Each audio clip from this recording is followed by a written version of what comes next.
il y a partage de la vision. Alléluia. Amen. Lorsque une famille se soutient par des prières, par de partage, vous savez, dans le spirituel, les démons tremblent. Les démons tremblent. Parce qu'il sait que Dieu pourvoit à la famille. Ça, il le sait. Posons-nous la question.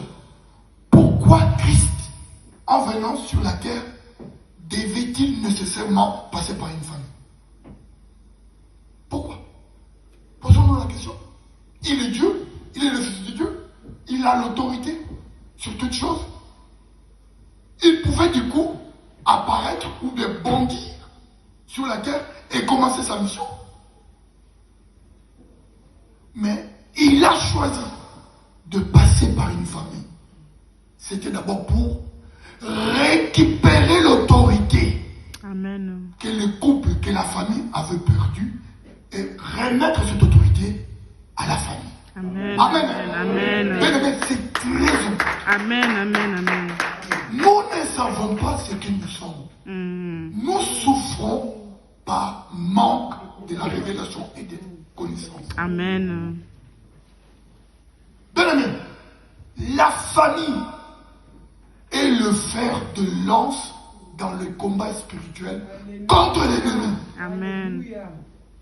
La famille est cette lance. Vous voyez, la lance, hein, tout le monde connaît ce qu'on appelle lance. Il y a une partie très souvent qui est constituée d'un bois ou soit, je ne sais pas qu'est-ce qu'on peut mettre. Mais à la tête, on met souvent un fer.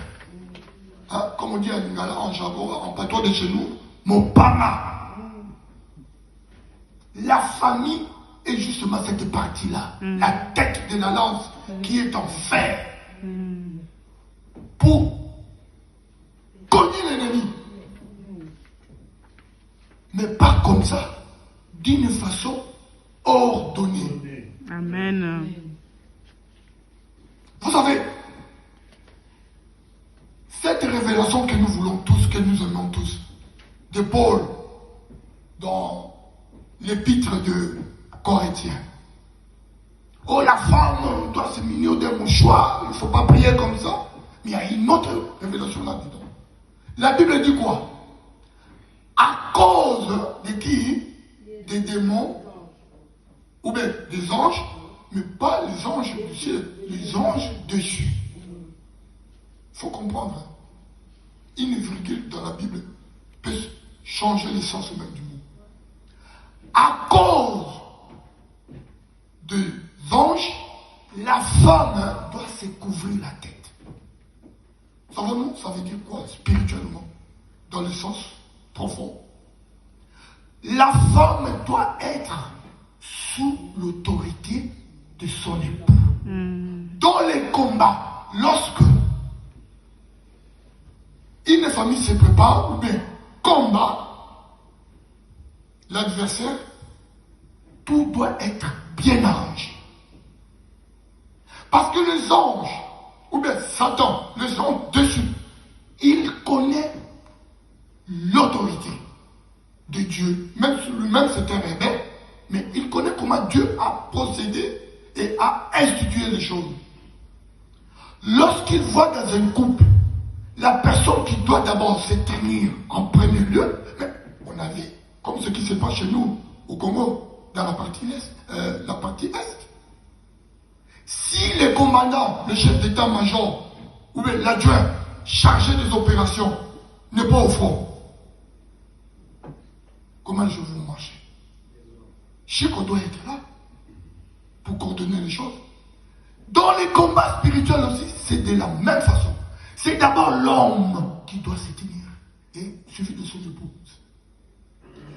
Lorsque l'épouse entre dans les choses qui ne lui sont pas réservées et commence à agir, chez les démons, cela constitue ce qu'on appelle une distorsion des lois, des choses. Donc, il y a le renversement des choses.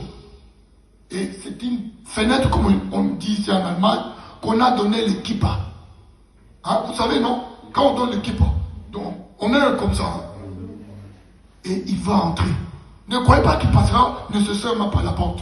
Non, même par l'équipe, il va entrer. Et lorsqu'il arrive, nous tous, nous connaissons ce qu'il vient faire. Il vient bénir. Hein? Non, dites-moi, Satan vient bénir? Mais non. Bien-aimés, savons-nous la plus grande illégalité de l'histoire de la création?